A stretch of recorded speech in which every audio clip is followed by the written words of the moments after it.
இந்த வீடியோ பார்க்க வந்த எல்லாருக்குமே ஒரு பெரிய வணக்கங்கள். இன்னைக்கு தெலுங்குல ரீசெண்டா ரிலீஸ் ஆயிருக்க ஸ்கந்தா அப்படின்ற ஒரு ஆக்ஷன் த்ரில்லர் படத்தை பத்தி தான் இந்த வீடியோல நம்ம பார்க்க போறோம். ஸோ பேசி டைம் வேஸ்ட் பண்ணாம ஸ்ட்ரைட்டா படத்தோட கதைக்குள்ள போயிடலாம். இந்த படத்தோட ஸ்டார்டிங் சீன்லயே பாத்தீங்கன்னா ஒரு பெரிய பிசினஸ் மேனை அரெஸ்ட் பண்ணி ஜெயிலுக்கு கொண்டு போற மாதிரி காமிக்கிறாங்க. அண்ட் இவர் மேல பாத்தீங்கன்னா நிறைய கொலை வழக்குகளோ அண்ட் இவர் பண்ண தப்பு எல்லாத்தையும் மறைக்கணும் அப்படின்னு மாதிரி நிறைய பெண்களையும் காயப்படுத்தி இருக்காரு அப்படின்னு மாதிரி எக்கச்சக்கமான பிரிவுகள்ல கேஸ் போட்டிருக்காங்க. அண்ட் வெளியில இருக்க எல்லா மக்களுமே அவன் உயிரோட இருக்க கூடாது, இவ்வளவு பெரிய வேலைகளை பார்த்திருக்காங்க அப்படின்னு மாதிரி அவரை பத்தி கேவலமா பேசிக்கிட்டே இருக்க கோர்ட்ல காமிக்கிறாங்க. பண்ண தப்ப எல்லாத்தையும் ஒத்துக்கிறியான்னு கேட்க இவரும் அழுதுகிட்டு இது எல்லாத்தையுமே நான் தான் பண்ணேன் அப்படின்னு மாதிரி ஒத்துக்கிறாரு. இவருக்காக வாதாடின வக்கீலுக்கு பாத்தீங்கன்னா பயங்கர ஷாக்கு. கட் பண்ணா தூக்கு தண்டனையை கொடுக்குறோம் அப்படின்னு மாதிரி ஜட்மெண்ட்டை கொடுக்குறாங்க. அப்படியே ஜெயில காமிக்கிறாங்க. தனியா உட்காந்துக்கிட்டே இருக்கும்போது இவரை பார்க்கணும் அப்படின்னு மாதிரி இவரோட வக்கீல் வர அங்க இருக்கிற ஒரு போலீஸ் ஆபீசர் பாத்தீங்கன்னா நீ என்ன சொல்றதா இருந்தாலும் பார்த்து பேசுபா, இது உன் சம்மந்தப்பட்டது மட்டும் இல்ல உன் பொண்ணும் சம்மந்தப்பட்டதுதான் பா அப்படின்னு மாதிரி மிரட்டிட்டு போக இவருக்கு ஒரு மாதிரியா இருக்கு. அண்ட் இதே சமயத்துல ஒரு பொண்ணையும் காமிக்கிறாங்க. படும்புக்க முடியாம தலையில அடிபட்டு கோமா ஸ்டேஜ்ல கிடப்பாங்க. தன்னோட அப்பாவுக்கு தூக்கு தண்டனை அப்படின்ற மாதிரி நியூஸை கேட்டதும்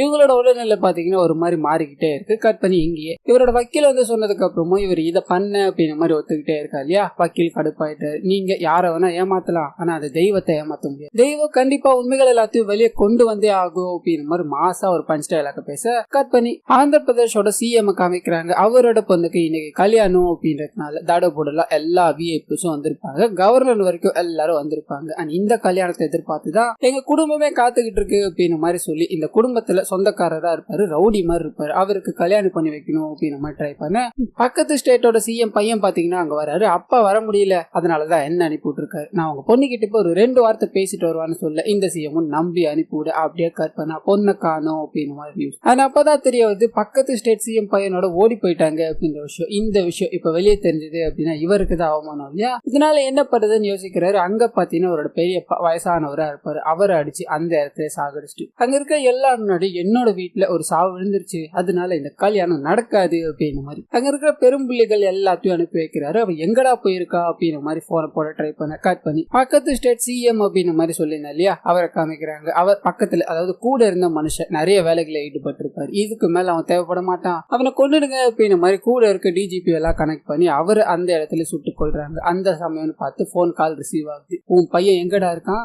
என்ன வேலை பண்ணிருக்கான்னு தெரியுமா அப்படின்னு மாதிரி கேட்க தான் பையன் அந்த பொண்ணோட வந்து இறங்குறாரு. இவர் பையனுக்கு சப்போர்ட் பண்ணி பேசிக்கிட்டே இருக்க நம்ம 2 பேரும் இத்தனை நாள் நண்பர்களா தானே இருந்தோம், இனிமேல் எதிரியா பார்க்க வேண்டிய நேரம் வந்துருச்சு. உன் பையன் என் வீட்டுல வந்து பொண்ணை தூக்கிட்டு போனால அதே மாதிரி உன் வீட்டுல வந்து உன் பையனோட தலையை வெட்டி என் பொண்ணை தூக்கிட்டு போறேன்னா இது என்னோட சபதம்னு சொல்ல இவர் கடுப்பாயிட்டாரு. நீ என் ஏரியா இல்ல என் ஸ்டேட்டுக்குள்ள கூட கால் வைக்க முடியாது, முடிஞ்ச ஆனதை பாத்துக்கிறான்னு சொல்லி வைக்க ஏபியோட சிஎம் பாத்தீங்கன்னா பயங்கர கடுப்பாயிட்டாரு. என் பொண்ணை தூக்கிட்டு போனது இல்லாம சவால் வேற விடுறானா நம்ம ஆளுகளை இறக்க கூடாது, ஏன்னா என்ன பண்ணுவேன் ஏது பண்ணுவேன் அப்படின்னு மாதிரி அவனுக்கு தெரியும். இதனால வெளி ஆளுங்களை யாராவது இறக்குதான்னு சொல்ல அப்படியே கட் பண்ணி ஒரு கும்பலை காமிக்கிறான். தெலுங்கானாவோட சிஎம் போட்டு தள்ளணும் அப்படின்னு மாதிரி நிறைய கன் எல்லாத்தையும் எடுத்துக்கிட்டு தயாராகிறாங்க. ஆனா அந்த சமயம் பார்த்து ஊர்ல பாத்தீங்கன்னா எரும மாடு திருவிழாவா இருக்கும். எரும மாட்டை பயங்கரமான வித்தைகள் எல்லாத்தையும் காமிச்சு அது மூலமா பரிசு வாங்கணும் அப்படின்னு மாதிரி இருக்கும். அந்த இடத்துக்கு சிஎம்மும் அவரோட பையனும் போகிற மாதிரி காமிக்கிறாங்க. அதே சமயத்துல போலீஸ் ஆபீசர்ஸ் எல்லாருமே பயங்கர அலர்ட்டா இருக்கும்போது இவரை கொல்லணும் அப்படின்னு ஒரு கேங் இருக்கு இல்லையா, அது ரொம்ப தூரத்துல இருந்து ஸ்னைப்பரை வச்சு உட்காந்துக்கிட்டு இருக்காங்க. சரியான சமயம் வரட்டும் அப்ப அவனை போட்டு தள்ளிட்டு போயிடலாம் அப்படின்னு மாதிரி இருக்கும். அதுக்கு ஒரு ஐடியா பண்ணாங்க. அங்க இருக்கிறதுல ஒரு பெரிய எரும மாடா பார்த்து ஊசியை போட்டு விட்டோம் அப்படின்னா அது பயங்கரமா கத்திக்கிட்டு ஓட ஆரம்பிக்கும். மக்கள் எல்லாருமே அது பின்னாடி திரும்புவாங்க. நம்ம அந்த சிஎம் அவரோட பையன் ஈஸியா போட்டு போகலாம் அப்படின்னு மாதிரி அந்த எரும மாடு தேடி அலைய ஆரம்பிக்கிறாங்க. அப்பதான் இவங்க எதிர்பார்க்காத ஒரு சம்பவம், ஒரு பீஸ்ட் தனமான எரும மாடு பாத்தீங்கன்னா இறங்க ஆரம்பிக்குது. அந்த எரும மாடு கூட நம்ம படத்தோட ஹீரோவை அறிமுகப்படுத்துறாங்க. பயங்கர பில்டப் போடு அங்க வராது. இந்த எரும மாட்டு மேல ஊசிய போடணும் அப்படின்ற மாதிரி அங்க இருக்க ரவுடிங்க எல்லாம் ட்ரை பண்ண இதை இவர் பார்த்துட்டார். சும்மா இருப்பாரா, அங்க இருக்க எல்லாரையும் அடிச்சு எரும மாடு உதவியோட அங்க ஒரு பயங்கரமான சண்டையை போட்டார். சிஎம் அங்க என்ன சத்தம் கேக்குதுன்னு பார்க்க இல்ல ஏதோ பிரச்சனை போல, நீங்க இங்க இருந்து முதல்ல கிளம்புங்க, அதுதான் உங்களுக்கு நல்லது அப்படின்ற மாதிரி சொல்ல சிஎம் கிளப்பி அனுப்பிடுறாங்க. இதை பார்த்து அந்த எய்ம் பண்ண நபர் பயங்கர கடுப்பாயிட்டார். ஒரு புல்லட் சிஎம் சுடணும் அப்படின்ற மாதிரி ட்ரை பண்ண இவரோட ஆளுங்க மாதிரியே வந்து பொத்துன்னு விழுந்து போயிடுறாங்க. அந்த ஹீரோவும் அங்க இருக்கிற எல்லாரு கூடய சண்டையை போட்டு இந்த பிரச்சனை பெருசானதால இந்த பிளான் கேன்சல் ஆயிடுச்சு அப்படின்ற மாதிரி பயங்கர கடுப்புல இருக்காங்க. கட் பண்ணி அந்த ஏபிசிஎம்ஏ காமிக்கிறாங்க. நம்ம ஆள் உள்ள இறங்கிட்டான், இனிமேல் என்ன நடக்க போகுதுன்னு பாரு அப்படின்னு மாதிரி இவர் ஒரு பக்கம் பில்டப் கொடுத்துக்கிட்டு இருக்க கட் பண்ணி கொல்ல துடிச்சுக்கிட்டு இருந்தாங்க இல்லையா அந்த கேங்கே காமிக்கிறாங்க. எவனோ ஒருத்தன் உள்ள பூந்து பிளான சொதப்பிட்டான், ஒரு புல்லட் வேற வேஸ்டா போயிடுச்சு. இப்ப பிரச்சனை என்ன அப்படின்னா அதை அவங்க கண்டுபிடிச்சு வர்றதுக்குள்ள நம்ம மாட்டிப்போன்னு நினைக்கிறேன். இன்னும் உனக்கு ஒரே ஒரு சான்ஸ் தான் இருக்கு, அதை கரெக்டா பயன்படுத்தி ஆகணும் அப்படின்னு மாதிரி இன்னொரு சான்ஸ் பண்றதுக்காக ரெடி ஆகுறாங்க. அதே சமயத்துல கட் பண்ணி தெலுங்கானா சிஎம்மோட பொண்ணு அப்படின்ற ஒருத்தவங்களை அறிமுகப்படுத்துறாங்க. அவங்க தான் படத்தோட ஹீரோயினும் கூட. அவங்களுக்கு பாத்தீங்கன்னா சிஎம்மோட பொண்ணு அப்படின்ற பாப்புலாரிட்டியே பிடிக்காது, சாதாரண பொண்ணாவே இருந்துட்டு போகணும், அதுதான் எனக்கு பிடிக்கும் அப்படின்னு மாதிரி வாழ்றவங்க தன்னோட அப்பா கிட்ட போய் எனக்கு எந்த செக்யூரிட்டியுமே வேணாம், அது எல்லாத்தையும் நானே பாத்துக்கிறேன் அப்படின்ற மாதிரி சண்டை போட்டு அங்க இருந்து கிளம்புறாங்க. கட் பண்ணி முதல் நாள் காலேஜுக்கு போக அங்கதான் ஹீரோவை உட்காந்துக்கிட்டு இருப்பாரு. ஆனா அங்க இருக்கிற ப்ரொஃபஸரும் பாத்தீங்கன்னா நீங்க என்னவாக ஆசைப்படுறீங்க அப்படின்ற மாதிரி ஒருத்தரையா கேட்டுக்கிட்டே இருக்கும்போது ஹீரோ எழுந்து நான் சிஎம் ஆகணும்னு ஆசைப்படுறேன், அதுதான் என் லைஃப் டைம் ஆம்பிஷன் கூடன்னு சொல்ல நம்ம ஹீரோயின் திரும்பி பாக்குறாங்க. ஏன்னா அவங்க சிஎம்மோட பொண்ணு தான் இல்லையா. அவர் என்னதான் பண்றாருன்னு பாப்போமேனு திரும்ப அவர் பாத்தீங்கன்னா பக்கமா பேச ஆரம்பிக்கிறார். சிஎம் ஆயிட்டோம் அப்படின்னா யாருக்கும் மரியாதை கொடுக்க வேணாம், நம்மளோட பிறந்த நாள்ல ஊரெல்லாம் கொண்டாடுவாங்க அப்படின்னு மாதிரி பயங்கரமா வசனத்தை பேச. ஆமா நீ எப்படிப்பா சிஎம் ஆக போறேன்னு ப்ரொஃபசர் கேட்கிறார். ஈஸிங்க, சிஎம்மோட பொண்ணு என்ன லவ் பண்றா, அது மூலமா சிஎம்மோட மருமகனா நான் ஆக போறேன்னு சொல்ல பக்கத்துல கேட்டுக்கிட்டு இருந்த ஹீரோயினுக்கு பயங்கர ஷாக்கு. கட் பண்ணி கிளாஸ் முடியுது. நீ சிஎம்மோட பொண்ணை லவ் பண்றியா, இதுக்கு முன்னாடி அவளை பாத்திருக்கியாடா அப்படின்னு மாதிரி ஹீரோ நிக்க வச்சு கேட்க அவர் பயங்கரமா பேச ஆரம்பிக்கிறாரு. அவ என்ன லவ் பண்ணு டார்ச்சர் பண்ணிக்கிட்டே இருக்கா, அவ பார்க்க எப்படி இருப்பா தெரியுமா, அரேபியன் குதிரை மாதிரி இருப்பா, ஒரு சூப்பர் ஃபிகரை கல்யாணம் பண்ணணும், இவனுக்கு இப்படி ஒரு பொண்ணா அப்படின்னு மாதிரி ஆச்சரியப்படுவாங்க. அதுவே உன்ன மாதிரி ஒரு ஆவரேஜான பொண்ணை கல்யாணம் பண்ணணும்னா இவளுக்கு இப்படி ஒரு புருஷனா அப்படின்னு மாதிரி நம்மளதான் பெருசா பேசுவாங்க. இதுதான் எனக்கு தேவை, அதனால சிஎம் பொண்ணை நான் தான் ரிஜெக்ட் பண்ணிக்கிட்டு இருக்கேன் அப்படின்னு மாதிரி பில்டப் எல்லாத்தையும் கொடுத்துட்டு போக இவங்களோட மண்டைக்குள்ள நான் ஆவரேஜ் ஃபிகரா, நீ எப்படின்னா அந்த வார்த்தையை சொல்லலாம் அப்படின்னு மாதிரி அவரை பத்தி எண்ணங்களே ஓட ஆரம்பிக்க வீட்டுல இருக்கிறவங்க கிட்ட சரியா பேசல. வீட்டுல இருக்கிறவங்களுக்கு என்னதாண்டி உனக்கு பிரச்சனை, எதனால இப்படி பண்ணிக்கிட்டு இருக்கேன்னு சொல்ல நடந்த எல்லாத்தையும் சொல்றாங்க. நான் பாத்துக்கிறேன் அப்படின்னு மாதிரி இவங்க அண்ணன் கிளம்ப தடுத்து நிறுத்துறாங்க. காலேஜ்னா அப்படிதான் இருக்கும், நம்ம தான் அதெல்லாத்தையும் பார்த்து நடந்துக்கணும். உன் மைண்ட் அப்செட்டா இருக்குல்ல, நம்ம வேணா ஒரு பப்புக்கு போலாமா அப்படின்னு மாதிரி ஃபேமிலி மொத்தமும் கிளம்பி போக அங்க பாத்தீங்கன்னா ஹீரோ தன்னோட நண்பரோட வந்து அங்க ஜாலியா டைம் ஸ்பெண்ட் பண்ணிக்கிட்டு இருக்காரு. என்ன ஆவரேஜ் ஃபிகர் இங்க என்ன பண்ணிட்டு இருக்கு அப்படின்னு மாதிரி இவங்க கிட்ட பேசலான்னு போக அவங்க பயங்கர கடுப்பாயிடுறாங்க. என்ன பார்த்தா உனக்கு எப்படிடா தெரியுது அப்படின்னு மாதிரி சண்டை போட டான்ஸ் ஆடி காட்டு சொல்றேன்னு அப்படியே ஒரு டான்ஸ் ஆடுறாங்க. ஒரு சாங்கும் ஒன்று போய் முடியுது. இதோட முடிவுல நம்ம ஹீரோயின் பாத்தீங்கன்னா அவர் மேல கொஞ்சம் இம்ப்ரெஸ் ஆக ஆரம்பிக்கிறாங்க. ஆனா அதை வெளியே காட்டிக்காம ஈடு கொடுத்து பேசிக்கிட்டே இருக்காங்க. அந்த கொலை பண்ற கும்பல் இருக்கு இல்லையா, ரெண்டாவது சான்ஸை விடவே கூடாது அப்படின்னதுக்காக சிஎம்மோட பையனை போட்டு தள்ளணும் அப்படின்னு மாதிரி வராங்க. அந்த சமயம் பார்த்து ஹீரோ இருக்கிறத பார்த்து முதல்ல போனோம் அங்கேயே வருந்தான், இங்கேயே இருக்காதே மேல எனக்கு சந்தேகமா இருக்கு, முதல்ல இந்த பிளான் முடிச்சுட்டு எஸ் ஆவா அப்படின்னு மாதிரி ட்ரை பண்ணிக்கிட்டே இருக்கு. நம்ம ஹீரோ பாத்தீங்கன்னா அவங்களோட வண்டியை தெரியாம தட்டி விட்டுட்டாரு. பிளான் மொத்தமும் கொலாப்ஸ். அது இது எதுவுமே தெரியாது ஹீரோவும் சார் எதுவும் ஆகல பார்த்து வீட்டுக்கு போங்கன்னு சொல்லி அங்க இருந்து கிளம்ப இவங்க என்ன பண்றதுன்னு தெரியாம பயங்கர கோபமா அங்க இருந்து கிளம்புறாங்க. அப்படியே கட் பண்ணா பிரதீப் மல்கோத்ரா அப்படின்ற ஒரு பிசினஸ் மேனை காமிக்கிறாங்க. ஏற்கனவே ஒரு பிசினஸ் மேன் பல பிரச்சனைகளால ஜெயில இருக்காரு, அவருக்கு தூக்கு தண்டனை கொடுத்துட்டாங்க அப்படின்னு மாதிரி இருக்கு இல்லையா. அவரோட பொண்ணு படுத்த படுக்கையா இருப்பாங்க, அவங்களுக்கு உடல்நிலை சரியில்லை, சரியா ரெஸ்பான்ஸ் பண்ண மாட்டாங்க அப்படின்னு மாதிரி டாக்டர்ஸ் எல்லாம் சொல்றதுனால இவர் பாத்தீங்கன்னா இதுக்கு ஒரு வழி இருக்கு அப்படின்னு மாதிரி ஜெயில இருக்க அந்த நபருக்கு போன் பண்ணி வீடியோ கால் மூலமா படுத்த படுக்கையா இருக்க அவரோட பொண்ணு கூட பாத்தீங்கன்னா பேச வைக்கிறாரு. இவங்களோட பொண்ணுக்கு கொஞ்சமா இம்ப்ரூவ்மெண்ட் ஆகுது. போனை கட் பண்ணி வச்சுட்டு இந்த பொண்ணு உயிரோட வந்தே ஆகணும், பெரிய பெரிய புள்ளிகள்லாம் இவ கண்ணை திறக்கட்டும் அப்படின்னு நம்ம தான் காத்துக்கிட்டு இருக்காங்க, பார்த்து பத்திரமா இருக்கட்டும் அப்படின்னு மாதிரி டாக்டர் கிட்ட சொல்லிட்டு அங்க இருந்து கிளம்புறாரு. கட் பண்ணா தெலுங்கானா சிஎம் பாத்தீங்கன்னா தன்னோட பையனை 2 வாட்டி கொலை பண்ண ட்ரை பண்ணிருக்காங்க அப்படின்ற விஷயம் தெரிஞ்சுக்கிறாரு. பயங்கர கடுப்பாகிறாரு. இதுக்கு மேல அவனை விடக்கூடாது, ஏதாவது பண்ணியாகணும் அப்படின்னு மாதிரி ஏபிசிஎம்க்கு போன் அடிச்சு நீ பண்ணது எல்லாமே வேஸ்ட்பா, உனக்காக ஒண்ணு சொல்லவா, நாளைக்கு உன்னோட பொண்ணுக்கும் என் பையனுக்கும் என்கேஜ்மெண்ட் நடக்க போகுது, முடிஞ்சா தடுத்துக்கடா அப்படின்னு மாதிரி போனை கட் பண்றாரு. இன்னொரு பக்கம் நம்ம ஹீரோவோ சிஎம்மோட பொண்ணையும் காமிக்கிறாங்க. இப்பயும் பாத்தீங்கன்னா ஒரு வம்பு இழுக்கிறது விடவே இல்லை, நீ வெறும் ஆவரேஜ் ஃபிகர் மட்டும்தான், நேற்று பார்ட்டியில முடிஞ்சதுக்கு அப்புறம் நான் சிஎம்மோட பொண்ணை பார்த்தேன் தெரியுமா, எங்க 2 பேருக்குள்ள எப்படி ரொமான்ஸ் நடந்தது தெரியுமா அப்படின்னு மாதிரி கொஞ்சிக்கிட்டே இருக்கு. இதுக்கு மேலேயே முடியாது, இன்னைக்கு ஈவினிங் என்னோட வீட்டுல ஒரு ஃபங்க்ஷன், அங்க வந்து நீ இந்த விஷயங்கள் எல்லாத்தையும் சொல்றா பாக்கலான்னு கிளம்புறாங்க. காரணம் என்ன அப்படின்னா இவங்க தான் சிஎம் பொண்ணுன்னு காமிக்கணும், இவர் முன்னாடி கெத்த காமிக்கணும் அப்படின்றதுக்காக தான் இவங்களோட பிளான். கட் பண்ணி அந்த என்கேஜ்மெண்ட் நடக்கிற மாதிரி காமிக்கிறாங்க. ஏபியோட சிஎம் பாத்தீங்கன்னா எப்படி இங்க வரமாட்டாருன்னு தெரியும், ஆனா இவங்க சும்மா இல்லாம அவருக்கு ஒரு லிங்க் அமிச்சு இங்க நடக்கிற விஷயங்கள் எல்லாத்தையும் பாத்தீங்கன்னா லைவ்ல பாத்துக்கிட்டு இருக்காரு. பயங்கர கடுப்புல உட்காந்துக்கிட்டு இருக்காரு. ஆனா அந்த சமயம் பார்த்து நீ அனுப்பி வச்ச இல்லையா அப்ப ஒரு கேங் 2 வாட்டி கொலை பண்ண ட்ரை பண்ணாங்களே, அவங்க இப்ப எங்க கிட்ட இருக்காங்க, அவங்க இப்ப எங்க கிட்ட தான் இருக்காங்க, அவங்க சாகுறதே பார்த்து என்ஜாய் பண்ணுப்பான்னு சொல்லி அந்த நபரை சுட்டுக்கொள்ள அந்த சமயம் பார்த்து ஒரு இன்டெலிஜென்ட் ஆபீசர் வேகமா ஓடி வர, சார் உங்களுக்கு த்ரெட் இருக்கு அப்படின்னு மாதிரி எங்களுக்கு இன்ஃபர்மேஷன் வந்திருக்கு, உடனடியா சேஃபான இடத்துக்கு போகலாம் வாங்க சார்னு சொல்ல இவங்களும் த்ரெட்டா, அந்த த்ரெட் தான் அதோ படுத்துக்கிட்டு இருப்பார் செத்து போய், என்னோட த்ரெட் எல்லாமே முடிஞ்சு போயிடுச்சுன்னு சொல்ல இதை பார்த்த அந்த இன்டெலிஜென்ட் ஆபீசரும், சார் நான் சொல்ல வந்த விஷயம் இது இல்ல, இவன் யார் தெரியுமா, நீங்க ஸ்டார்டிங்ல உங்க கூடயே இருந்த ஒரு நபரை போட்டு தள்ளீங்க இல்லையா அவரோட மச்சான், உங்களை கொல்லணும் அப்படின்னு மதா வந்தா, நான் சொன்னது வேற ஆள் சார்னு சொல்ல இது எல்லா விஷயங்களையும் வீடியோ கால்ல பாத்துக்கிட்டே இருக்கா இல்லையா, அவரோட முகம் கொஞ்சமா மாற ஆரம்பிக்குது. அண்ட் இந்த சைடு இருக்க ஆபீசரும் பாத்தீங்கன்னா உங்களை கொலை பண்றதுக்காக பக்கத்து ஏரியா ஸ்ரீமால ஹையர் பண்ணப்பட்டவன் தான் ஜேக்கப் அப்படின்ற மாதிரி சொல்ல கட் பண்ணி ஒரு பிளாஷ்பேக் உள்ள போகுது. ஜேக்கப் அப்படின்ற பாத்தீங்கன்னா தலகணம் பிடிச்சவன், மனுஷன் இருக்கும்னு கூட சொல்லுவான். ஒரு வேலையை கொடுத்தோம் அப்படின்னா அவன் பக்காவா முடிக்கிறவனா இருப்பான். இந்த தெலுங்கானா சிஎம் கொலை பண்ணணும் அண்ட் கூட்டிட்டு போன அந்த பொண்ணை திருப்பி எடுத்துட்டு போகணும் அப்படின்னு மாதிரி வண்டியோட போய்கிட்டே இருக்கும்போது அங்க பாத்தீங்கன்னா இவங்க எதிர்பார்க்காத ஒரு நபரோட என்ட்ரி.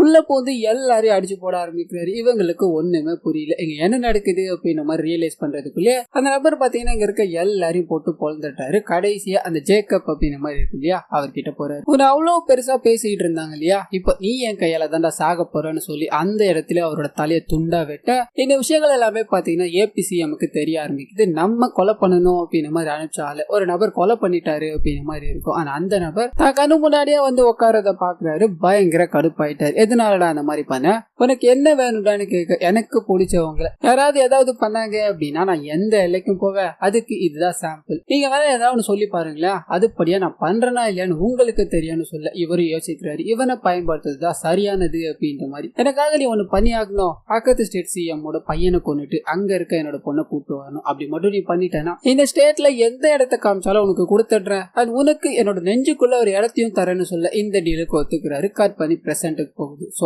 அங்க வந்துகிட்டு இருக்கிறது நம்ம ஹீரோ தான். அது இந்த வேலைகள் எல்லாத்தையும் பண்ணணும் அப்படின்ற மாதிரி அனுப்பி வச்சது நம்ம ஹீரோவை தான் அப்படின்ற மாதிரி காமிச்சு அங்க அவரோட என்ட்ரி மாசா வந்து இறங்குறாரு. அங்க இருக்கிற ஆளுங்க எல்லாரையும் அடிச்சு போட ஆரம்பிக்கிறாரு. இன்டெலிஜென்ட் முத கொண்டு போலீஸ் ஆபீசர் கன் எல்லாத்தையும் வச்சு இவர் அட்டாக் பண்ணணும் அப்படின்ற மாதிரி ட்ரை பண்ண இவர் முன்னாடி ஒருத்தரும் நிக்க முடியல. எல்லாரும் கொடூரமான முறையில இறந்துகிட்டே இருக்காங்க. அந்த சமயம்னு பார்த்து இதை தடுக்கணும் அப்படின்ற மாதிரி சிஎம் ஃபேமிலியில இருக்க ஒரு நபர் ஓடி போக அவரை அடிச்சு கத்தி முனையில புடிச்சிட்டாரு. இது எல்லாத்தையும் பார்த்துக்கிட்டே இருந்த ஏபிசிஎம், பாத்தியா இவ்வளவு நேரம் வரல பில்டப் கொடுத்திருந்தல, நான் இறக்க நாள் எப்படி இருக்கான், இதுக்குதான் வீடியோ கால் பண்ணி நீ சாக்குறது எனக்கே காமிக்க வச்சியாடா அப்படின்னு மாதிரி சிரிச்சுக்கிட்டே இருக்கு. அங்க இருக்க சிஎம்மும், நான் என்ன வேணா கொடுக்க தயாரா இருக்கேன், என் ஃபேமிலிய ஒண்ணும் பண்ணாது, உனக்கு இந்த பொண்ணு தானே வேணும், இவளை கூட்டிட்டு போடான்னு சொல்ல அங்க இருக்க எல்லாரும் ஒரு மாதிரி பாத்துக்கிட்டே இருக்காங்க. ஆனா அப்போ நம்ம ஹீரோ பாத்தீங்கன்னா ஒரு ட்விஸ்ட கொடுக்குறாரு. இவருக்கு பக்கத்துல இருக்க தெலுங்கானா சிஎம் பொண்ணு இருக்காங்க இல்லையா, அவங்களையும் சேர்த்து தூக்கிட்டு நான் இங்க வந்ததுக்கான காரணம் இவங்க தூக்கிட்டு போய் அவங்ககிட்ட கொடுக்கணும் அப்படின்றதுக்காக தான் இல்ல, இந்த ரெண்டு பேரையுமே தூக்கிட்டு என்னோட ஊருக்கு போகணும் அப்படின்றதுக்காக தான் நீங்க அதாவது பண்ணிட்டு வந்த ஒரு சம்பவம் இப்ப உங்களை பழி வாங்கணும் அப்படின்ற மாதிரி காத்துக்கிட்டு இருக்கு. அதுக்கு நீங்க எங்களோட ஊருக்கு வந்துதான் ஆகணும். அண்ட் எங்களோட ஊருக்கு வந்து என் பேரை சொன்னீங்க அப்படின்னா எல்லாருக்குமே தெரியும்னு சொல்லி இந்த ரெண்டு பேரையும் கடத்திட்டு ஹெலிகாப்டர்ல தூக்கிட்டு போக இந்த சைடு இருக்க சிஎம்க்கும் பயங்கர ஷாக்கு. என்ன ஆயிவன் நமக்காக வேலை செய்யறவனுக்கு வந்துட்டு நம்ம பொண்ணையும் சேர்த்து தூக்கிட்டு போயிட்டானு அப்படின்ற மாதிரி விரக்தியில இருக்கும்போது கட் பண்ணி இன்டர்மிஷனை போடுறாங்க. இது முடிஞ்சது ரெண்டு சிஎம்மும் பாத்தீங்கன்னா ஒண்ணு கூடுறாங்க. நம்ம நண்பர்களா இருந்து எதிரியானோ இப்ப நண்பர்களாகவே ஆக வேண்டிய தேவை வந்துருச்சு. நம்மளோட பொண்ணுங்களை கூட்டு போனோம்னா சும்மா விடக்கூடாது, அவனோட தலை இந்த தரையில விழணும் அப்படின்னு மாதிரி சொல்ல கட் பண்ணி ஒரு ஊர் சொல்லிட்டு போனா இல்லையா, அந்த ஊர்ல நம்ம ஹீரோவை காமிக்கிறாங்க. ஹெலிகாப்டர் வந்து இறங்குது. ரெண்டு பொண்ணுகளையும் கூட்டு போக ஊர் மக்கள் எல்லாருமே நம்ம ஹீரோவை பார்த்து பிரமிச்சு கை தட்டிக்கிட்டே இருக்காங்க. அண்ட் ஹீரோவோட அப்பாவை, வாமா ரொம்ப தூரத்துல இருந்து வந்திருப்பீங்க, கொஞ்ச நேரம் உள்ள போய் ஓய்விடுங்கன்னு சொல்ல ரெண்டு பேரும் கடுப்பாயிடுறாங்க. உங்க பையன் என்ன பண்ணிட்டு வந்திருக்கான், நீங்க அவனுக்கு ராஜ மரியாதையோட விருந்து வைக்கணும் அப்படின்னு மாதிரி பேசிட்டு இருக்கீங்க, எங்களை கடத்தி கூட்டு வந்திருக்கான்னு சொல்ல இவரோட அப்பாவும் இதை பண்ண சொன்னது நான் தான், ஒரு நல்லவரோட உயிரை காப்பாத்தணும் அப்படின்றதுக்காக தான் இதை பண்ண சொன்னேன், இதுல எதுவுமே எங்களுக்கு தப்பா படலையே அப்படின்ற மாதிரி கோவமா இதுக்கு பின்னாடி என்னதான் இருக்கு அப்படின்றத ஒரு பிளாஷ்பேக் ஓபன் பண்ண ஆரம்பிக்கிற. ஸ்டார்டிங்ல ஒரு பெரிய பிசினஸ் மேன் கோர்ட்டுக்கு போய் அவருக்கு தூக்கு தண்டனை கொடுத்தாங்க அப்படின்ற மாதிரி இருக்கு இல்லையா, அவரை காமிக்கிறாங்க. அவரால் இந்தியாவுக்கே பெருமை. அவரோட கம்பெனி ஷேர்ஸ் எல்லாமே பாத்தீங்கன்னா பயங்கர ஹையா தான் இருக்கும். ஆனா அவரோட சீக்ரெட்டோட ரகசியம் என்ன அப்படின்ற மாதிரி இன்டர்வியூஸ் எல்லாம் வந்து கேட்கும்போது நான் என்னோட கம்பெனில இருக்க எல்லாருமே சொந்த ஃபேமிலி போலதான் பாத்திருக்கேன், அதனாலதான் இவ்வளவு பெரிய growth நான் சந்திச்சுக்கிட்டு இருக்கேன் அப்படின்ற மாதிரி பயங்கர புகழ் பெற்ற ஆளுன்ற மாதிரி காமிக்கிறாங்க. அது இன்னொரு பக்கம் கட் பண்ணா இப்போ இந்த ரெண்டு சிஎம்மே பாத்தீங்கன்னா நண்பர்களா தான் இருப்பாங்க. ஒரு 6 மாசத்துல எலெக்ஷன் வரப்போகுது அப்படின்னு மாதிரி இருக்கும். இவங்களோட கையில பல்லாயிரக்கணக்கான கோடிகள் இருக்கும். இப்போ இதை வச்சிருந்தோம் அப்படின்னா பிரச்சனை ஆயிடும், இதை ஒயிட் மணியா மாத்தணும் அப்படின்றதுக்காக அந்த பிரதீப் மல்கோத்ரா அப்படின்றா இல்லையா, அவரை டெல்லியில இருந்து வர வச்சிருப்பாங்க. அவர்கிட்ட ஐடியா கேட்கும் போது இதை பண்ணணும் அப்படின்னா ஒரு 2 வருஷம் ஆகும், ஆனா இப்போ உங்களுக்கு 6 மாசம் மட்டுமே இருக்கு இல்லையா, இதனால நான் ஒரு ஐடியா கொடுக்கவா, இந்தியாலே பெரிய கம்பெனி அப்படின்ற மாதிரி பேரை ஒரு பிசினஸ் மேன் வாங்கி இருக்காரு. ஆனா அந்த பிசினஸ் மேனுக்கு நிறைய நாடுகள்ல ஷேர்ஸ் இருக்கு, கம்பெனி இருக்கு அப்படின்னு மாதிரி இருக்கும். அவர் நினைச்சா உங்களோட பிளாக் மணி எல்லாத்தையும் ஒயிட் மணியா மாத்த முடியும். ஆனா அவரோட கம்பெனியோட உதவியினால இதை பண்ணணும் அப்படின்னு அப்படின்னா நீங்க முதல்ல அவரை பிடிச்சாகணும்னு சொல்ல அவங்க எங்க இருக்காங்க அப்படின்ற மாதிரி தேட ஆரம்பிக்கிறாங்க. அப்பதான் அவர் ஒரு நண்பரோட கல்யாணத்துக்காக ஊருக்கு போயிருக்காரு அப்படின்ற விஷயம் தெரிய வருது. கட் பண்ணி இவரை காமிக்கிறாங்க. இந்த பிசினஸ் மேன் பாத்தீங்கன்னா தன்னோட ஃபேமிலியை கூப்பிட்டு தன்னோட நண்பனை பார்க்கணும் அப்படின்ற மாதிரி போறாரு. ஏன் அப்படின்னா தன்னோட நண்பன் தான் தனக்கு உயிர் அப்படின்ற மாதிரி இருக்கும். கட் பண்ணி அவரோட நண்பரை காமிக்கிறாங்க. நம்ம ஹீரோட ஃபேமிலி இருக்கு இல்லையா, அதுதான் நம்ம ஹீரோட தங்கச்சிக்கு கல்யாணம் அப்படின்ற மாதிரி தான் எல்லாரும் ஒன்று கூடி இருக்காங்க அப்படின்ற மாதிரி இருக்கும். அந்த ஹீரோவும் பாத்தீங்கன்னா வெளிநாட்டுக்கு படிப்புக்காக போயிருப்பாரு. படிப்புல ஃபெயில் ஆனதால ரிட்டர்ன் வந்து இங்கே தன்னோட அப்பா அம்மா கிட்ட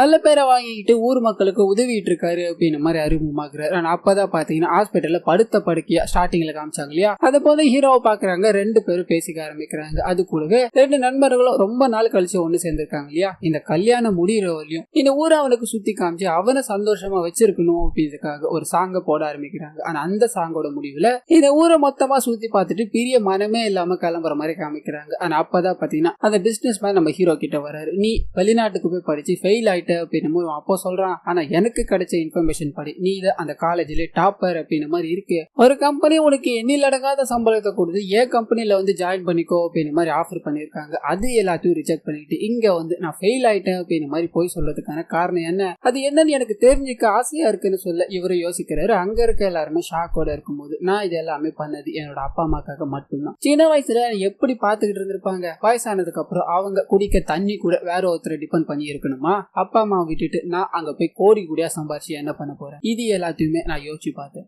நீங்க இருக்கிற மக்களும் என்னோட அப்பா அம்மா மட்டும் போதும் அப்படின்னு மாதிரி எனக்கு தோணுச்சு. அதனாலதான் இவ்வளவு வேலைகளை பண்ணேன். நான் பாஸ் ஆயிட்டு தான் இங்க வந்தேன் அப்படின்னு மாதிரி தெரிஞ்சிருந்தா அப்பா அம்மா எதுவா இருந்தாலும் பரவாயில்ல பாத்துக்கோ அப்படின்னு மாதிரி அனுப்பி விட்டுருப்பாங்க. அதனாலதான் ஃபெயில் ஆயிட்டேன் அப்படின்ற விஷயத்த சொல்ல இந்த மனுஷன் ஒரு மாதிரி ஆயிட்டாரு. இதனால எனக்கு இங்க ஒரு நல்ல நண்பன் இருந்தா அப்படின்னு மாதிரி தான் நினைச்சுக்கிட்டு இருக்க. இனிமேல் தான் இங்க எனக்கு ஒரு நல்ல நண்பனும் அவனோட ஒரு உன்னதமான பையனும் இருக்கான் அப்படின்னு மாதிரி தெரிஞ்சுக்கிட்டேன். இதுக்கு ரொம்ப நன்றிப்பா, ஒரு எரிக்குமே நான் மறக்க மாட்டேன் அப்படின்னு மாதிரி வண்டியில ஏறி கிளம்புறாங்க. ஆனா அப்படி போகும்போது அந்த பிசினஸ் மேனோட பொண்ணு இருக்காங்க இல்லையா, நான் உங்களுக்காக ஒரு சர்ப்ரைஸ் வச்சிருக்கேன், அது அப்புறமா சொல்றேன் அப்படின்னு மாதிரி சிரிச்சுக்கிட்டே கிளம்புறாங்க. கட் பண்ணி இங்க அந்த ரெண்டு சிஎம்மே ஒரு பார்க்கணும் அப்படின்னு மாதிரி ஒரு வாரமா காத்துக்கிட்டு இருந்திருப்பாங்க. வந்ததும் மீட் பண்ணி பேசுறாங்க. இந்த மாதிரிலாம் நடக்குது, நீங்க எங்களுக்கு உதவுனீங்க அப்படின்னா உங்களை நாங்க எல்லாமே பண்ணி பாத்துக்கிறோம்னு சொல்ல இவர் பாத்தீங்கன்னா மறுக்கிறாரு. என்னோட இடத்துல இந்த மாதிரி பண்ணா நான் ஒரு நாளும் அனுமதிக்க மாட்டேன், நீங்க வேற ஆளை பாத்துக்கோங்க அப்படின்னு மாதிரி அனுப்பி விட பயங்கர கடுப்பாயிட்டாரு. நாங்க சிஎம், நீ யாருக்கிட்ட பேசிட்டு இருக்கன்னு தெரியுதான்னு கேட்க, நீங்க சிஎம்மாவே இருக்கலாம் ஆனா எனக்கு பிஎம் லிங்க் இருக்கு, போன் பண்ணி அவர்கிட்ட போனை கொடுக்குவான்னு கேட்க பயந்து போய் உட்காடுறாங்க. இவனை ஏதாவது பண்ணணும் அப்படின்னு மாதிரி கடுப்புல இருக்காங்க. அந்த சமயம்னு பார்த்து பிரதீப் மல்கோத்ரா இருக்கா இல்லையா, நீங்க என்ன பண்ணாலும் அவருக்கு எதுவுமே ரியாக்ட் ஆக போறது கிடையாது, நான் சொல்றத பண்ண அவருக்கு எல்லாமுமா இருக்கிறது அவரோட செல்ஃப் ரெஸ்பெக்ட் தான் இல்லையா, அதை உடைக்க வேலை பாருங்கன்னு சொல்ல இது அடுத்தடுத்து நிறைய சம்பவங்கள் நடக்க ஆரம்பிக்குது. என்னென்ன அப்படின்னா என்னோட கம்பெனில இருக்க எல்லாருமே ட்ரக்ஸை பயன்படுத்திட்டு இருக்காங்க. அண்ட் அவங்களோட ஆபீஸ் சுத்தி நிறைய ட்ரக்ஸ் எல்லாத்தையும் நாங்க பறிமுதல் பண்ணோம் அப்படின்னு மாதிரி போலீஸ்காரங்க இறங்க ஆரம்பிக்கிறாங்க. மொத்த கம்பெனியும் சீல் வைக்க இந்த விஷயம் பெரிய இஷ்யூவா போக ஆரம்பிக்குது. ஃபேமிலி மாதிரி சொன்னீங்களே, உங்களோட ஃபேமிலியை நீங்க இப்படிதான் பண்ணுவீங்களா அப்படின்னு மாதிரி மக்கள் மத்தியில பயங்கர எதிர்ப்பு. ஆனா அதையும் தாண்டி இவருக்கு யாராவது சப்போர்ட் பண்ணாங்க அப்படின்னா அவங்க கொடூரமான முறையில சாகடிக்கப்படுறாங்க. இதுக்கு காரணமும் அந்த பிசினஸ் மேன் தான் அப்படின்னு மாதிரி பரப்பி விட. ஆனா அதையும் தாண்டி நிறைய பொண்ணுங்க எல்லாமே அவர் ரொம்ப மோசமான ஒரு எனக்கு நிறைய செக்ஸ் டார்ச்சர் எல்லாத்தையும் கொடுத்துக்கிட்டு இருக்காரு அப்படின்னு மாதிரி இன்னும் கொஞ்சம் கொளுத்தி விட பத்துக்கிட்டு ஏறிய ஆரம்பிக்குது. ஒரு கட்டத்துல இவர் அரெஸ்ட் பண்ணணும் அப்படின்னு மாதிரி நிலைமை. இவருக்கு உதவ எந்த ஹையர் ஆபீசர்ஸும் இல்ல அப்படின்னு மாதிரி இருக்கும். இவரை அடிச்சு இழுத்துட்டு போய்கிட்டே இருக்க மக்கள் எல்லாருமே ஒரு மேல கல்லு செருப்பு அப்படின்னு மாதிரி போட்டு படாத பாடுபடுத்திக்கிட்டு இருக்காங்க. இதை பார்த்து இவரோட மனைவி அந்த இடத்துல தூக்க மாத்திரை சாப்பிட்டு இறந்து போறாங்க. இதனால இவரோட பொண்ணு என்ன பண்ணுறதுன்னு தெரியாம பயங்கரமா அழுதுகிட்டே இருக்காங்க. இவங்களோட தங்கச்சிக்கும் என்ன பண்ணுறதுன்னு தெரியல. அப்படியே கட் பண்ண ஜெயில அடைச்சு வச்சிருக்க இவரை காமிக்கிறாங்க. நீ இந்த மாதிரி ஒரு பேப்பர்ல சைன் போட்டு தான் ஆகணும், அண்ட் பண்ண தப்ப எல்லாத்தையும் நீ ஒத்துக்கிட்டே அப்படின்னா தான் உன்னோட கம்பெனி பொண்ணுகிட்டு போகும். அது மூலமா தான் நாங்க பண்ண வேண்டிய விஷயங்கள் எல்லாமே நிறைய இருக்கு அப்படின்னு மாதிரி இவரை ஒத்துக்க சொல்லி டார்ச்சர் பண்ணிக்கிட்டே இருக்க இவர் ஒத்துக்கல. அவரோட பொண்ணை கூட்டு வந்து கட்டி வச்சு அவங்கள போட்டு பயங்கரமா அடிக்க ஆரம்பிக்கிறாங்க. தலையில இருந்து ரத்தம் ஊத்த ஆரம்பிக்குது. நீ இப்ப ஒத்துக்கிட்டு தான் ஆகணும், நீ எப்பப்பெல்லாம் உண்மையை சொல்லணும் அப்படின்னு மாதிரி வாயத்தை இருக்கிறியோ அப்பப்பெல்லாம் உன் பொண்ணை நினைச்சுக்கோன்னு சொல்ல இதனாலதான் அவர் எல்லா கொலையும் நானே பண்ணேன் அப்படின்னு மாதிரி ஒத்துக்கிட்டு இப்போ ஜெயில இருப்பார். அண்ட் இவரோட பொண்ணு தலையில அடிப்பட்டதால கோமா ஸ்டேஜுக்கு போயிட்டாங்க அப்படின்னு மாதிரி இருக்கும். பிரசன்ட்டுக்கு வருது. இவ்வளவு வேலைகளையும் பார்த்திருக்காருன்னு சொரிஞ்சதும் நம்ம ஹீரோ கடத்திட்டு வந்த இந்த பொண்ணுங்களே பாத்தீங்கன்னா இவங்களுக்கு சாதகமா நிக்க ஆரம்பிக்கிறாங்க. அப்படியே கட் பண்ணி ரெண்டு சிஎம்மும் அந்த மல்கோத்ரா இருக்கா இல்லையா அவர் கூட காலில் பேச ஆரம்பிக்கிறாங்க. நண்பர்களா இருந்த நீங்க ஒரு பொண்ணு விஷயத்தால் எதிரி ஆயிட்டீங்க, இதுல ஒருத்தன் உள்ள பொண்ணு இவ்வளவு பெரிய வேலையை பார்த்துட்டான், அவன் மட்டும் அதாவது ஜெயில இருக்க பிசினஸ் மேன் மட்டும் வாயை திறந்தான் அப்படின்னு வைங்களேன் உங்களோட மொத்த கதையும் க்ளோஸ் ஆயிடும் அப்படின்னு மாதிரி பேசிக்கிட்டே இருக்க அந்த சமயம் பார்த்து நம்ம ஹீரோட அப்பா உள்ள வராரு. உங்க ரெண்டு பொண்ணுங்களையும் கடத்தி என் பையன் எங்களோட ஊருக்கு தான் கொண்டு வந்திருக்கான், அவங்கள நீங்க திருப்பி கூட்டு போகணும் அப்படின்னா அதுக்கு ஒரு வழி பண்ணி ஆகணும். அது என்ன தெரியுமா? என் நண்பன் பிசினஸ் மேன் ஜெயிலுக்குள்ள இருக்கான் இல்லையா, அவன் ஊர்ல நடக்க போற திருவிழாக்கு வந்தாகணும் அப்படின்னு மாதிரி சொல்ல இவங்க பாத்தீங்கன்னா ஏற்கனவே அந்த ஊர்ல இருக்க எல்லாரையும் கொல்லணும் அப்படின்னு மாதிரி ஆள் அனுப்பிட்டு இருப்பாங்க. இதனால கெத்தா இவர்கிட்ட முடியாது, என்ன பண்றியோ பண்ணிக்கோடா அப்படின்னு மாதிரி பேசிக்கிட்டே இருக்கு. ஆனா அங்க ஆள் அப்படின்னா இல்லையா, அங்க நடக்கிற விஷயங்களே வேற. எல்லாரையும் பாத்தீங்கன்னா ஹீரோ அடிச்சு போட்டுருப்பாரு. இந்த விஷயத்த அங்க வந்து ஹீரோட அப்பா வீடியோ கால் மூலமா காமிக்கிறாரு. நீங்க மட்டும் தான் காமிப்பீங்களா? நாங்களும் காமிப்போம். இதுக்கு மேல உங்களுக்கு வழியே கிடையாது. நீங்க இது எல்லாத்தையும் பண்ணீங்க அப்படின்னா தான் உங்க சைட்ல இருந்து நீங்க சேஃபா இருக்க முடியும் அப்படின்னு மாதிரி மிரட்டிட்டு போக என்ன பண்றதுன்னு யோசிக்கிறாங்க. ஆனா அதே சமயத்துல ஜெயில இருக்க அந்த பிசினஸ் மேனுக்கும் பாத்தீங்கன்னா தன்னை காப்பாத்த தன்னோட நண்பரோட குடும்பம் களை இறங்கிடுச்சு அப்படின்னு மாதிரி தெரிய வருது. ஆனா அவரு பாத்தீங்கன்னா இந்த கேஸ்ல நிறைய உண்மைகள் ஒளிஞ்சுக்கிட்டு இருக்கு, அதை மேல்முறையீடு செய்யணும் அப்படின்னு மாதிரி ஒரு அப்ளிகேஷனை தாக்கல் பண்றாரு. இந்த விஷயம் 2 சிஎம்க்கும் தெரிய வருது. ஆனா அது கூடவே டெல்லியில இருக்க அந்த மல்கோத்ராவை யாரோ கடத்திட்டாங்க அப்படின்ற விஷயமும் தெரிய வருது. சுத்தி லாக் ஆயிட்டோம், வேற வழியே இல்ல, அந்த ஊருக்கு போய் தான் ஆகணும் அப்படின்னு மாதிரி முடிவு எடுக்கிறாங்க. கட் பண்ணி அந்த ஊர்ல திருவிழா அப்படின்றதுனால எல்லா மக்களும் ஒண்ணு கூடி தன்னோட நண்பர் வருவாரா மாட்டாரா அப்படின்னு மாதிரி ஹீரோவோட அப்பாவும் காத்துக்கிட்டு இருக்க மாதிரி காமிக்கிறாங்க. அந்த சமயம்னு பார்த்து அவரோட என்ட்ரி. அவர் கூடவே அந்த 2 சிஎமும் வராங்க. நாங்க இங்க வந்தது உன்னோட நண்பனை விட்டுட்டு போகணும் அப்படின்றதுக்காக கிடையாது, எங்க மேல வச்சது தப்பு அப்படின்ற மாதிரி காமிக்கதான். இப்ப இருக்கிற எல்லாருமே சாக போறீங்க, இது மூலமா நாளைக்கு இவன் உண்மையை சொல்ல வாயவே திறக்க கூடாது அப்படின்ற மாதிரி அங்க இருக்க எல்லாரையும் அடிக்கலான்னு போக நம்ம ஹீரோ உள்ள பொந்துட்டாரு. அவங்க கூட பயங்கரமான சண்டை போட்டுக்கிட்டே இருக்காரு. இதோட முடிவுல நம்ம ஹீரோவை பாத்தீங்கன்னா ரத்த காயங்களோட சாகடிக்கிற நிலைமைக்கு எடுத்துட்டு போயிட்டுறாங்க. அங்க இருக்க எல்லாருமே அவர் இறந்து போறாரா அப்படின்ற மாதிரி பதட்டத்தோட இருக்கும்போது அங்க ஒரு பயங்கரமான புகமூட்ட மாதிரி ஏற்பட ஆரம்பிக்குது. அதுக்குள்ள இருந்து இவங்க எல்லாரும் எதிர்பார்க்காத ஒரு திருப்பம் ஒண்ணு நடக்க ஆரம்பிக்குது. என்ன அப்படின்னா நம்ம ஹீரோ மாதிரியே ஒரு நபரோட என்ட்ரி. அங்க இருக்க எல்லாரையும் போட்டு பொழந்து எடுக்க ஆரம்பிக்கிறாரு. யாருக்கும் என்ன நடக்குது ஏது நடக்குதுன்னு புரியல. நம்ம பிரதர் மேலேயே கைய வச்சா எப்படி? நீங்க உண்மையை ஒத்துக்கல அப்படின்னா நீங்க எல்லாருமே இங்க சாகிறது தவிர ஒரு வழியே இல்ல, என் அமுழு மேல கைய வைக்கலாமா? அதனாலதான் நான் இதுக்குள்ள வந்தேன் அப்படின்னு ஒரு சின்ன விஷயத்த ரிவீல் பண்ண ஆரம்பிக்கிறேன். சிஎம் கொலை பண்ணணும் அப்படின்னு மாதிரி ஜேக்கப் அப்படின்னு நபர் வண்டியில வர மாதிரி காமிச்சிருப்பாங்க இல்லையா, அப்போ நம்ம ஹீரோ உள்ள புந்து அடிச்ச மாதிரி இருக்குமே, அது நம்ம ஹீரோ கிடையாது, இவர் தான். இவர் எதுக்காக அடிச்சிருப்பாரு அப்படின்னா அந்த பிசினஸ் மேனோட பொண்ணு தான் இந்த நபர் காதலிச்சிருப்பாரு. ஆனா அவங்கள ஒரு சர்ப்ரைஸ் இருக்கு அப்படின்னு மாதிரி சொல்லியிருந்திருப்பாங்க இல்லையா, அது இவர் தான். அவங்க இப்போ இங்க காணோம், அவங்க எங்க போனாங்கன்னு தெரியல அப்படின்னு மாதிரி இருக்கும். இதுக்கு முன்னாடி ஜேக்கப் இருக்காருன்னு தெரிஞ்சுதான் அவரை அடிச்சு அது மூலமா சிஎம் கான்டாக்ட புடிச்சிருப்பாரு. அப்பதான் அவரு ஒரு வேலையை கொடுத்திருப்பாரு. இந்த வேலையை இவர் பண்ணலாமா வேணாமா அப்படின்ற மாதிரி யோசிச்சு நம்ம ஹீரோவை பார்த்து நடந்த விஷயங்கள் எல்லாத்தையும் சொல்லியிருப்பார். சோ இதுக்கப்புறம் நம்ம ஹீரோவும் இவரு பிளான் போட்டுதான் இவ்வளவு வேலைகளை பண்ணிருக்காங்க அப்படின்ற மாதிரி இருக்கு. பிரசன்ட்டுக்கு வருது. அடி வாங்கிட்டே கிடக்கிற 2 சிஎமும் உண்மையை ஒத்துக்கிறோம், எங்களை உயிரோட விட்டுட்டுன்னு சொல்ல பிரசுக்காரங்க எல்லாம் ஓடி வராங்க. அவங்க முன்னாடி இந்த நடந்த எல்லா விஷயத்துக்கும் நாங்க தான் காரணம், நாங்க தான் இவ்வளவு வேலைகளையும் பண்ணோம் அப்படின்னு மாதிரி பேசிக்கிட்டே இருக்காங்க. அப்ப ஒரு ஆபீசர் ஓடி வந்து, நான் அப்பவே சொன்னேன் இல்லையா இதுல யாரோ பெரும் புள்ளி அடங்கி இருக்காங்க அப்படின்னு மாதிரி. உங்களுக்கு ஒரு விஷயம் தெரியுமா, பல நாடுகள் அச்சுறுத்திக்கிட்டு இருந்த ஒரு நபரை 3 ஸ்டேட்டா தேடிட்டு இருக்காங்க அப்படின்னு மாதிரி நியூஸ் வந்தது இல்லையா, அது யாருன்னு தெரியுமான்னு கேட்க அந்த 2 சிஎமும் அதோ இருக்கானே அவனான்னு கேக்குறாங்க. இல்ல அவன் கிடையாது, அதை அச்சுறுத்திக்கிட்டு இருந்த பெரிய டானை கொன்னது இவன் தான், இவன் அவனுக்கெல்லாம் பெரிய டானா இருப்பான் போல அப்படின்னு மாதிரி இவரை காமிக்கிறாங்க. இவர் யாரு என்ன அப்படின்னு அங்க இருக்க யாருக்குமே தெரியல. அங்க இருக்க எல்லாருமே நடந்த விஷயங்கள் எல்லாத்தையும் நினைச்சு இப்போ ஒண்ணு கூட்டிட்டாங்க இல்லையா, சந்தோஷமா பேசிக்கிட்டே இருக்காங்க. பிசினஸ் மேனோட பொண்ணு மட்டும் இவர்கிட்ட வந்து பேசுறாங்க. இவரும் பாத்தீங்கன்னா ரொம்ப நாள் கழிச்சு ஃபேமிலி ஒண்ணு கூடி இருக்கீங்க, நீங்க எல்லாரும் பேசிட்டு வாங்க, நாங்க வெயிட் பண்றேன் அப்படின்ற மாதிரி நடந்து போய்கிட்டே இருக்கு. நம்ம ஹீரோவோட அப்பா நீ யாருப்பான்னு வாய துறக்கிறாரு. அதுக்கு இவரோட பதில் ஒண்ணுமே கிடையாது. அங்க வந்து ஸ்டைலா நடந்து போய்கிட்டே இருக்காரு. அப்படியே கட் பண்ணி இந்த படத்தை முடிக்கிறாங்க. சோ இவர் யாரு, இவருக்கு பின்னாடி என்ன இருக்கு அப்படின்றத இதோட செகண்ட் பார்ட்ல தான் சொல்லுவாங்க அப்படின்னு மாதிரி எதிர்பார்க்கலாம். சோ கண்டிப்பா இந்த படம் உங்களுக்கு பிடிச்சிருக்கோம் அப்படின்னு மாதிரி நம்புறேன். இதே மாதிரி நிறைய மூவிஸ் அண்ட் சீரிஸோட எக்ஸ்பிளனேஷன் நீங்க பார்க்கணும்னு ஆசைப்பட்டீங்கன்னா மறந்துடாம நம்ம சேனலை சப்ஸ்கிரைப் பண்ணி அப்படியே பக்கத்துல இருக்க அந்த பெல் ஐகானை கிளிக் பண்ணிக்கோங்க.